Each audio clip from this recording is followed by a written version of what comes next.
Martine, à la conquête de l'Arctique. Et le symbole de cette conquête, eh bien, c'est une usine. Attention, dépaysement garanti.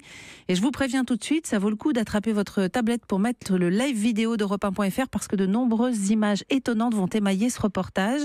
Le 8 décembre, Vladimir Poutine était à 600 km au nord du cercle polaire arctique, sur la péninsule russe de Yamalo-Nenetsi, pour inaugurer la première cargaison de gaz naturel liquéfié produite par une toute nouvelle usine construite sur place.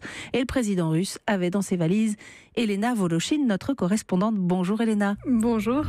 Alors il paraît que vous avez vu des renards blancs. Des renards. Oui, non, mais j'en ai vu vraiment. Voilà, juste à côté de notre foyer. Des renards et aussi Yamal LNG, c'est le nom de cette usine, surgit donc au milieu des glaces éternelles. Comment, pourquoi, dites-nous tout. Alors, Yamal LNG. LNG, c'est Liquefied Natural Gas. En français, ça donne gaz naturel liquéfié.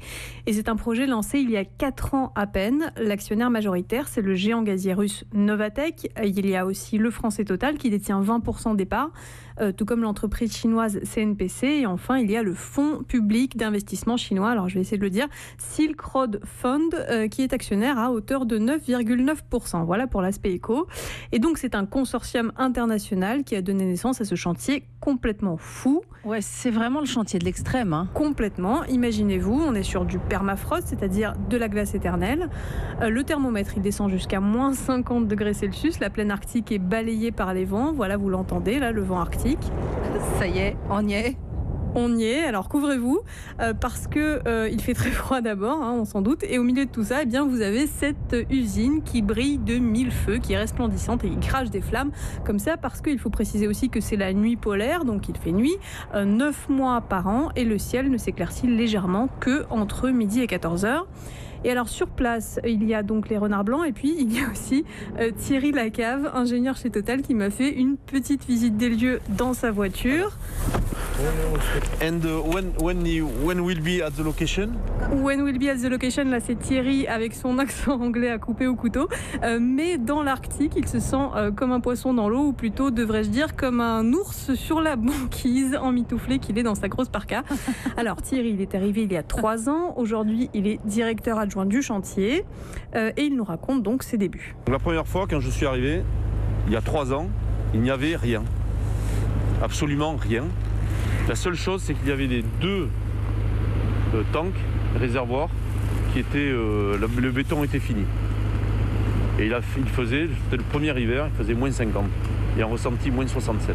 Voilà, et donc comme il nous l'a expliqué, Thierry, eh bien, il a fallu mettre en place toute la logistique pour transporter les équipements et les personnes, parce qu'on était vraiment, mais alors vraiment au milieu de nulle part. Le transport se faisait par hélicoptère, à peu près 4 heures d'hélicoptère. Un aéroport dédié a été construit pour pouvoir transporter le personnel.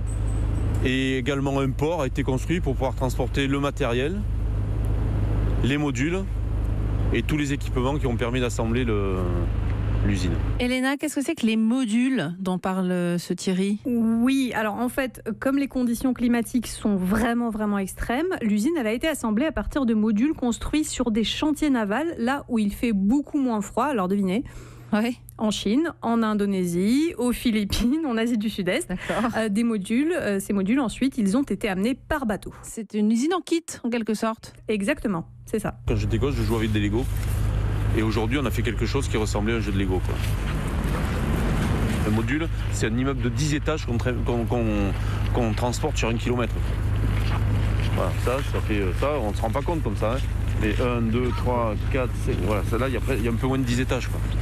C'est un immeuble de 10 étages, ça.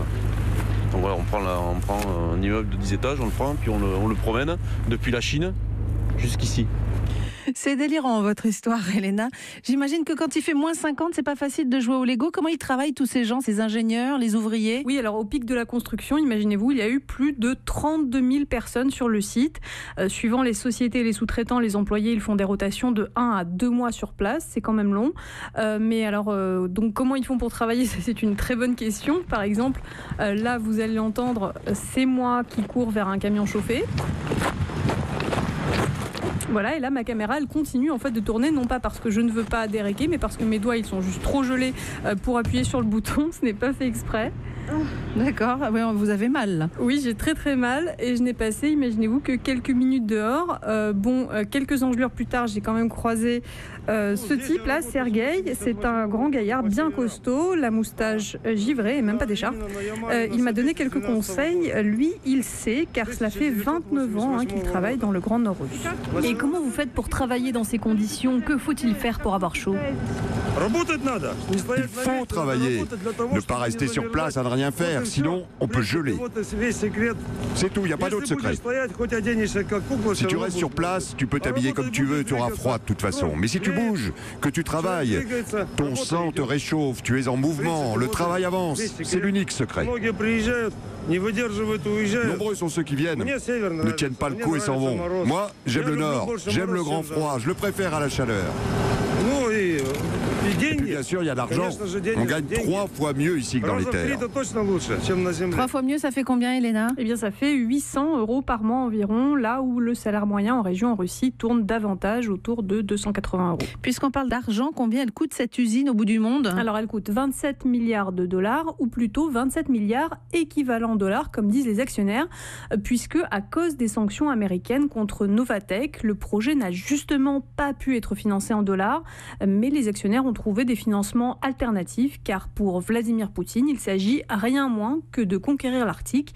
Il l'a dit début décembre quand on y était, lorsqu'il a inauguré la première cargaison de gaz naturel liquéfié. Ce n'est pas seulement un événement important pour le secteur énergétique, pour l'extraction et la liquéfaction du gaz en Russie. C'est un projet de plus grande ampleur. J'entends par là que nous devons accomplir la tâche immense de conquérir l'Arctique et conquérir la route maritime du Nord. Cette route maritime du Nord, elle est stratégique pour Poutine et pour la Russie, Elena. Oui, parce que la Russie, elle profite en fait du réchauffement climatique, puisqu'à cause de la fonte des glaciers, les mers de l'océan Arctique deviennent praticables. Et donc, ce gaz liquéfié dans cette usine, il va être chargé sur des méthaniers brise-glace. Ils vont emprunter cette nouvelle route maritime pour le livrer plus vite, partout dans le monde. C'est ce qu'espère en tout cas Vladimir Poutine. Et lorsque l'usine sera terminée, ça devrait être d'ici 2019, eh bien, elle produira 16,5 millions de tonnes de gaz naturel liquéfié par an. Et ensuite, la Russie, elle veut poursuivre les forages pour, à terme, conquérir 15% du marché mondial de gaz naturel liquéfié, ce qui fait tout de même une belle part, alors qu'elle exportait jusqu'à présent son gaz via des pipelines. Voilà. Merci beaucoup, Elena, en tout cas, pour le voyage. C'est vrai qu'on avait promis du dépaysement, on l'a eu, on a un petit peu froid, on va aller se réchauffer et à très bientôt dans les carnets.